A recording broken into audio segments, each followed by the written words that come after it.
అందరికీ నమస్కారం అండి. ఈరోజు మన హిందూ దేవాలయాల్లో నేను మీకు లాస్ట్ టైమ్ ఘాటి సుబ్రహ్మణ్య చూపించాను కదండీ! అక్కడి నుంచి ఇంకొక సుబ్రహ్మణ్య దేవస్థానం అంటే సుబ్రహ్మణ్య అనే కాదు వివిధ రకాల దేవతలు కూడా అక్కడ ఉన్నారండి.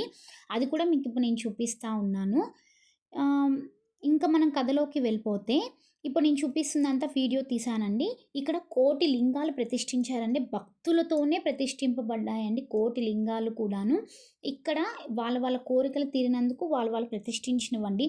అదే కాకుండా వివిధ రకాల మతాల వాళ్ళు, కులాల వాళ్ళు ఎటువంటి భేదభావం కూడా లేకుండా వస్తారండి ఇక్కడికి. ఇంకొకటేంటంటే ఇది ఆంధ్ర, కర్ణాటక బోర్డర్‌లోనుందండి. తెలంగాణలో ఉండేవాళ్ళు అండ్ ఇక్కడ ఆంధ్ర బోర్డర్‌లో ఉండేవాళ్ళు, కర్ణాటకలో ఉండేవాళ్ళు కూడా చాలామంది ఈ టెంపుల్‌కి వెళ్తా ఉంటారు.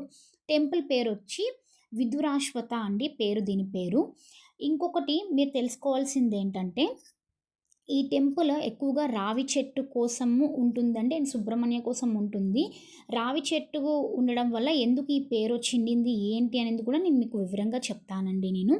విదురాశ్వత ఆలయం యొక్క చరిత్రలోకి వెళ్తే ముఖ్యమైన అంశం ఏమిటంటే ఇది మహాభారత కాలంతో ముడిపడి ఉంది. ముఖ్యంగా విదురుడు ఈ ప్రాంతంలో నివసించాడని, ఇక్కడ శివాలయం వెలిసిందని, బ్రహ్మ, విష్ణువు, శివుడు, హనుమంతుడు, లక్ష్మీదేవి వంటి దేవతలు కొలువై ఉన్న ఈ పుణ్యక్షేత్రమని, నాగప్రతిష్ఠలకి ఇది ప్రసిద్ధి చెందినదని తెలుస్తుందండి. విదురాశ్వత ఆలయం చరిత్రలోకి వెళ్ళిపోతే ఇది పురాణ ప్రసిద్ధమైన ఆలయం అండి. ఈ ఆలయం పేరులోనే విదుర అనే పదం ఉంది. మహాభారత కాలంలో విదురుడు ఈ ప్రాంతంలో ఉన్న ఒక రావి చెట్టు కింద నివసించాడని, ఆ చెట్టు పేరు మీదగానే ఈ క్షేత్రానికి విదురాశ్వత అనే పేరు వచ్చిందని పురాణాలు కూడా మనకి తెలియజేస్తున్నాయండి. ఇక్కడ దేవతల కోసం మనం చూసుకుంటే ఇక్కడ శివాలయం ప్రధానంగా ఉన్నప్పటికీ బ్రహ్మ, విష్ణువు, హనుమంతుడు, లక్ష్మీదేవి వంటి అనేక దేవతామూర్తులు కొలువై ఉన్నారని, ఇది ఒక బహుళ దేవతా క్షేత్రం అని పేరు పొందిందండి.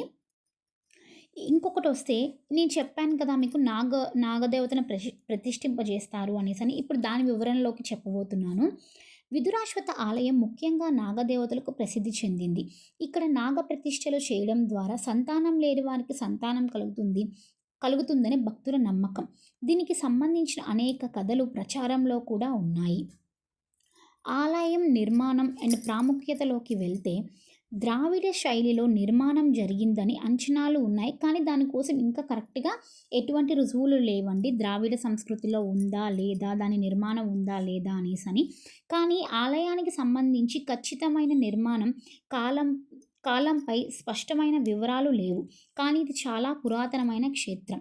ఇంకా సంక్లిప్తంగా మీకు చెప్పాలి అంటే విదురాశ్వత ఆలయం పురాణ కాలం నాటి కథలను, నాగదేవతలు, పూజలు మరియు బహుళ దేవతా స్వరూపాలతో కూడిన ఒక ముఖ్యమైన పుణ్యక్షేత్రం.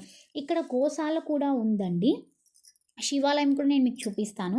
హనుమంతుల వారిని చూపించడానికి అవ్వలేదండి దీంట్లోని. ఆ రోజు క్లోజ్ చేసి ఉండడం వల్ల నేను హనుమంతుడికి ఏదో పూజలు జరుగుతా ఉన్నాయి. క్లోజ్ చేసి పెట్టున్నారనమాట. అది ఈవినింగ్ ఇంకా ఓపెన్ చేస్తారన్నారు. మేము అప్పటి వరకు ఉండడానికి అవ్వలేదు మాకు. ఇక్కడ చూడండి సుబ్రహ్మణ్య స్వామి అందరూనండి ప్రతి ఒక్క దేవతలు కూడా ఉంటారు. లక్ష్మీదేవి అందరూ కూడా ఉంటారనమాట. రావి చెట్టు is a main important thing ఇక్కడ మీరు. కోటి లింగాల్ని ఒకే దగ్గర అందరూ చూసారో లేదో నాకు తెలీదు. చూడని వాళ్ళ కోసం ఇక్కడ నేను మీకు ఒకేసారిగా వీడియో అంతా చేసి చూపిస్తున్నానండి నేను. చాలా చాలా బావుంటుందండి. ఇది సెకండ్ టైం నేను వెళ్ళింది నేను ఈ టెంపుల్‌కనమాట.